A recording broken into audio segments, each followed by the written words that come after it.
గంగా భవానీ గాయత్రి. ఇది ఉత్తర పీఠికలో ఉండేటటువంటి శ్లోకం. లలిత పరాభట్టారికి ఎవరైతే ఉన్నారో అంటే లలితాదేవి ఆవిడ మొత్తం స్త్రీ శక్తి దేవతలు ఎందరున్నారో అందరి దేవతలకి మూల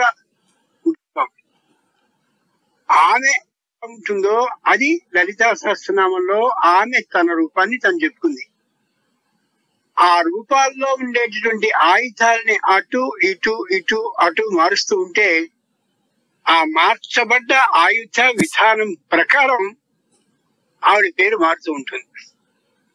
అంచేత గంగాదేవికి ఏ ఆయుధాలు ఉంటాయో, భవానీదేవికి ఏ ఆయుధాలు ఉంటాయో, గాయత్రీదేవికి ఏ ఆయుధాలు ఉంటాయో, కాళికాదేవికి ఏ ఆయుధాలు ఉంటాయో ఆ ఆయుధ విధానం బట్టి ఆ అమ్మ యొక్క రూపం అలా అలా అలా మారుతూ ఉంటుంది అనమాట. ఇది నిజం అనడానికి మరో ప్రమాణం కూడా చెప్తాం. ప్రమాణం లేకుండా చెప్పే మాటే ఉండదు కాబట్టి. శ్రీ మహావిష్ణువు మత్స్యావతారంలో, ఆయనే కూర్మ అవతారంలో, ఆయనే వరాహ అవతారంలో, ఆయనే నారసింహ అవతారంలో, వామన అవతారంలో, పరశురామ అవతారంలో, శ్రీరామ అవతారంలో, బలరాముని అవతారంలో, కృష్ణావతారంలో, చిట్ట చివరైనటువంటి కలి అవతారంలో ఏ విధమైనటువంటి ఆయుధాలని ధరించాడో మనం గమనించేటైతే అన్నిటికీ మూల రూపమైనటువంటి శ్రీహరి రూపం ఏదుందో అది విష్ణు సహస్రనామంలో వనమాలి గది శాంగి శంఖి చక్రీ చనందకి శ్రీమాన్ నారాయణో విష్ణు వాసుదేవో విరక్షతు అని కనిపిస్తుంది.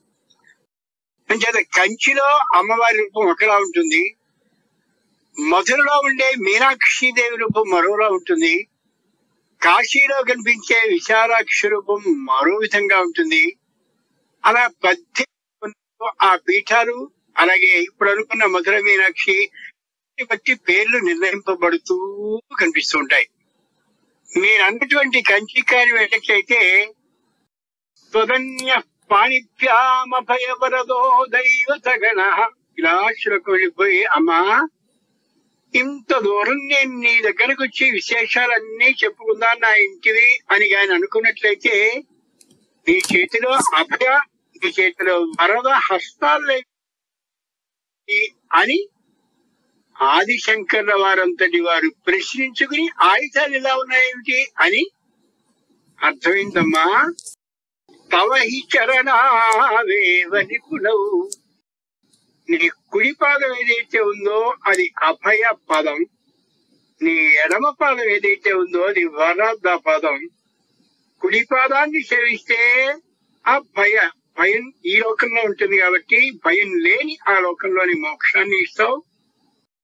ఈ లోకంలో వరం తిరిగితే అబో ఎంతో ఆనందంగా ఉంది అని అనుకుంటామే, అదిగో అది వరద పాదంగా ఎడమ పాదాన్ని చేసుకున్నావు అని ఆయుధాల యొక్క మార్పుని గురించి శంకరాచార్యులు వారు స్వయంగా చెప్పారు ఈ కంచి అమ్మవారి గురించి. కాబట్టి అందరికీ మూల రూపమైనటువంటి లలిత రూపాన్నే మీరు ధ్యానం చేసుకోదలిస్తే అలాగే చేసుకోండి. లేదు కంచిలో ఉన్నటువంటి కామాక్షి రూపాన్నే చేసుకోదలుచుకున్నారంటే ఇలా చేసుకోండి.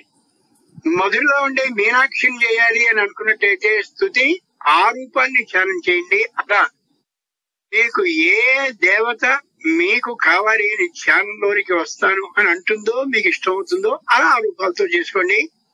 ఈ అన్ని రూపాలకి మూల రూప పరాభట్టారిక. అంచేతనే ఎవ్వరికీ లేని పరాభట్టారిక అనే ఆ మాట లలితాదేవికి మాత్రమే వాడతారు.